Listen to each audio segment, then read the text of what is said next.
তাহলে কে হতে যাচ্ছে নতুন উপদেষ্টা? আগামী 24 ঘন্টার মধ্যে বাংলাদেশ হয়ে যেতে পারে অদল বদল। আরেকটা হতে পারে তিনি গা বাঁচানোর জন্য এখন শেষ মুহূর্তে চেষ্টা করছেন।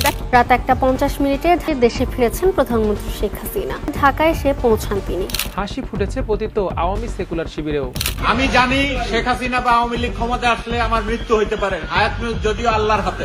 তবুও আমরা চাই এই বিএনপির হাত থেকে জাতিকে হেফাজতের জন্য আল্লাহ যেন শেখ হাসিনাকে আবার এই জাতির জন্য দেয়। কারণ হযরত আলী আলাইহিস সালাম বলেছেন যে এই জাতি যেই রকম তার জন্য লিডার ওইরকমই দরকার। এই জাতির জন্য একটা শেখ হাসিনাই দরকার।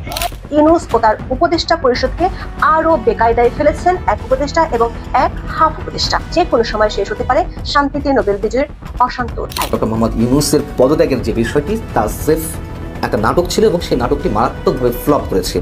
এমনকি তড়িঘড়ি করে একটা ভাষণের খসড়াও তৈরি করেছিলেন তিনি।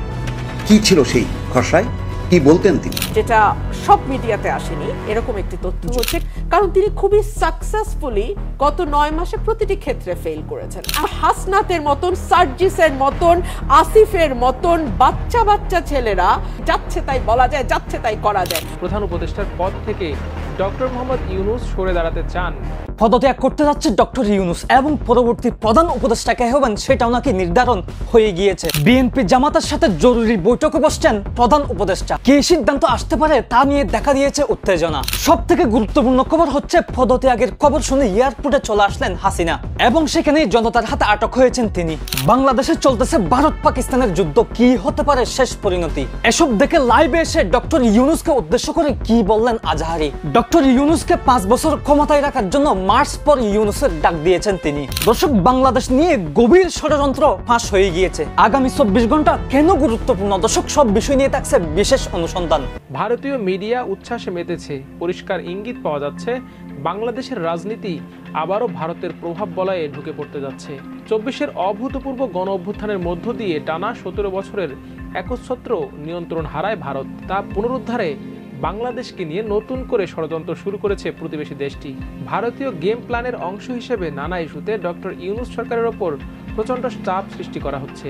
বিব্রত ও বিরক্ত হয়ে তিনি ক্ষমতা ছাড়তে চাইলেই প্ল্যান বি বাস্তবায়নে নামবে দিল্লি। প্রতি বিপ্লবের মাধ্যমে বিশ্বস্ত সেবাদাস শেখ হাসিনাকে ফেরাতে ব্যর্থ হয়ে নতুন কৌশল নেয় ভারত ও ক্ষমতাচ্যুত আওয়ামী লীগ। দিল্লির ছকে নতুন করে এদেশের রাজনীতি প্রভাবিত করার অপতৎপরতা শুরু হয়। সবচেয়ে উদ্বেগের জায়গা হচ্ছে দেশের রাজনীতিক, সেনাবাহিনী ও সরকারের একটি অংশ এই ছকে নিজেদের জড়িয়ে ফেলেছে। ভূ রাজনীতিতে কোণঠাসা হয়ে পড়া ভারত যে কোনো মূল্যে ঢাকায় আধিপত্য পুনঃপ্রতিষ্ঠা করতে বহুমুখী কৌশল নেয়। ভারত বিরোধী কঠোর অবস্থানের কারণে দিল্লি ডক্টর ইউনূসকে তাদের জন্য বড় হুমকি হিসেবে দেখছে। ফলে তাদের এজেন্ডার শীর্ষে রয়েছেন ঢাকায় ইউনূস মুক্ত সরকার। এই এজেন্ডা বাস্তবায়নে নানাভাবে শক্তি যোগাচ্ছে পতিত ফেসিবাদ ও তার দোসররা। আবার বুঝে বা না বুঝে ফাঁদে পা ফেলছেন গণ অভ্যুত্থানের পক্ষের কোনো রাজনৈতিক দলও। এসব দল ও সেনাবাহিনীর সাম্প্রতিক বয়ান এবং ভারতীয় গণমাধ্যমগুলোর প্রতিবেদনে বিস্ময়কর সাযুজ্য দেখা যাচ্ছে। ছাত্র জনতার অভ্যুত্থানের পক্ষগুলোর মধ্যে দ্বন্দ্ব ও বিভাজনের সুযোগও কাজে লাগাচ্ছে দিল্লি। এদিকে সর্বশেষ প্রাপ্ত তথ্য অনুযায়ী প্রধান উপদেষ্টা ডক্টর মোহাম্মদ ইউনূস তার অবস্থানে অনড় রয়েছেন। তিনি পরিষ্কার জানিয়ে দিয়েছেন যে রাজনৈতিক দলগুলো সংস্কার কাজে সহযোগিতার পরিবর্তে অরাজক পরিস্থিতি অব্যাহত রাখলে তিনি পদত্যাগ করবেন। ডক্টর ইউনূস তার সহকর্মী উপদেষ্টাদের কাজকর্ম গুছিয়ে নিতে বলেছেন। আবার রাজনৈতিক দলগুলোকে বিকল্প খুঁজে নেয়ার বার্তাও পাঠানো হয়েছে। তবে এর মধ্যে এনসিপির সঙ্গে বিএনপি সহ অন্যান্য রাজনৈতিক দলের আলাপ আলোচনা শুরু হয়েছে। ফলে 48 ঘন্টার আলটিমেটাম কিছুটা প্রলম্বিত হতে পারে।